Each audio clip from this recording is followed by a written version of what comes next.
दिए गए। बड़ी खबर, अभिषेक सिंह को सहारनपुर रेंज का डीआईजी बनाया गया। वहीं राजकरण नैयर गोरखपुर के नए एसएसपी बनाए गए हैं। अब ऐसे में गौरव ग्रोवर का नाम भी सामने आया, जिन्हें अयोध्या भेज दिया गया, यानी कि अयोध्या में उनका तबादला कर दिया गया। डीआईजी अजय साहनी को बरेली रेंज का जिम्मा मिला है, जहां वैभव कृष्ण को वाराणसी रेंज का डीआईजी बनाया गया।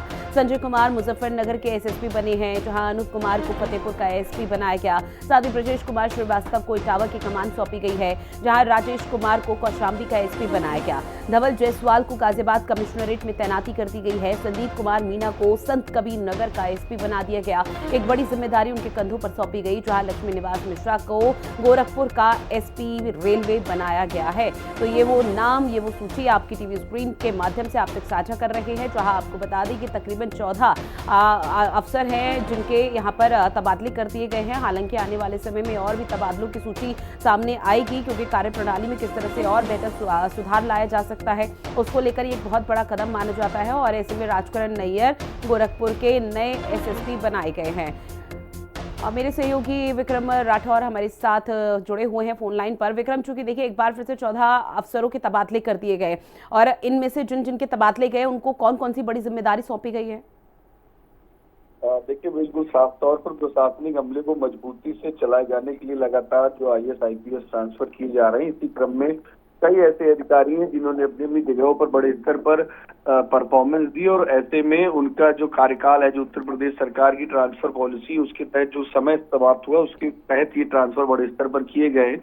सबसे बड़ा ट्रांसफर अगर देखा जाए, मोहित गुप्ता जो कि पुलिस महानिरीक्षक वाराणसी परिक्षेत्र थे, उनको सचिव गृह लखनऊ बुला लिया गया है। यानी कि जो वाराणसी में लंबे समय से थे और बड़े स्तर पर उन्होंने वाराणसी में काम किया, और उसके बाद अब उनको बड़ी जिम्मेदारी दी गई है। प्रमुख सचिव गृह उत्तर प्रदेश शासन बनाया गया है। अजय कुमार साहनी जो कि अभी तक पुलिस उप महानिरीक्षक सहारनपुर थे, उनको बरेली परिक्षेत्र में भेज दिया गया है। वैभव कृष्णन जो कि पुलिस महा उप निरीक्षक महाकुंभ मेला प्रयागराज थे, प्रयागराज में जिस तरीके से बड़े स्तर पर वैभव कृष्णन ने काम किया था, माना जा रहा था एक बड़ी पोस्टिंग उनको दी जा सकती है, क्योंकि एक सफल आयोजन किए जाने को लेकर वैभव कृष्णन लगातार उनकी बढ़ाई की जा रही थी, और अभी तक की उनको कोई पोस्टिंग नहीं मिली थी महाकुंभ मेले में कार्यरत होने के बाद। तो एक बड़ी जिम्मेदारी अब पुलिस उप महानिरीक्षक वाराणसी परिक्षेत्र की उन्हें दी गई है। वहीं पर अगर बात की जाए कि अभी तक की राजकरण नैयर जो कि वरिष्ठ पुलिस अधीक्षक अयोध्या थे, जिन्होंने बड़े स्तर पर कहा जाए कि पूरी तरीके से जब राम मंदिर का निर्माण हुआ और वहां पर सुरक्षा व्यवस्था को लेकर बड़े स्तर पर जो काम कर रहे थे, अब उनको गोरखपुर की एक बड़ी जिम्मेदारी दी गई है।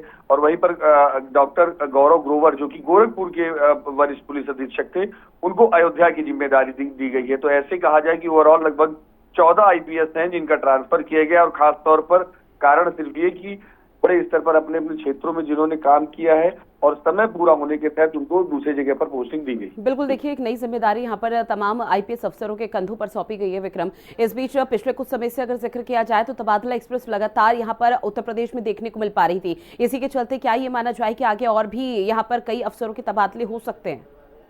देखिए, अभी तक की ये जानकारी आ रही है कि अभी इस लिस्ट की अगर बात की जाए, जो 14 आईपीएसओं की लिस्ट जो जारी की गई है, इनमें वो नाम है जिन पे ज्यादातर अभी तक की बात चल रही थी कि ये ट्रांसफर होंगे।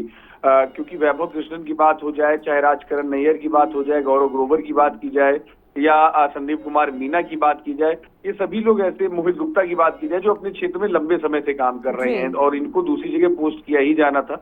तो ये माना जा रहा था कि आईपीएस की लिस्ट अभी बड़े स्तर पर जारी हो सकती है। और हाँ, ये माना जा सकता है अभी कि आईएएस के भी अभी कुछ अधिकारी हैं जो लंबे समय से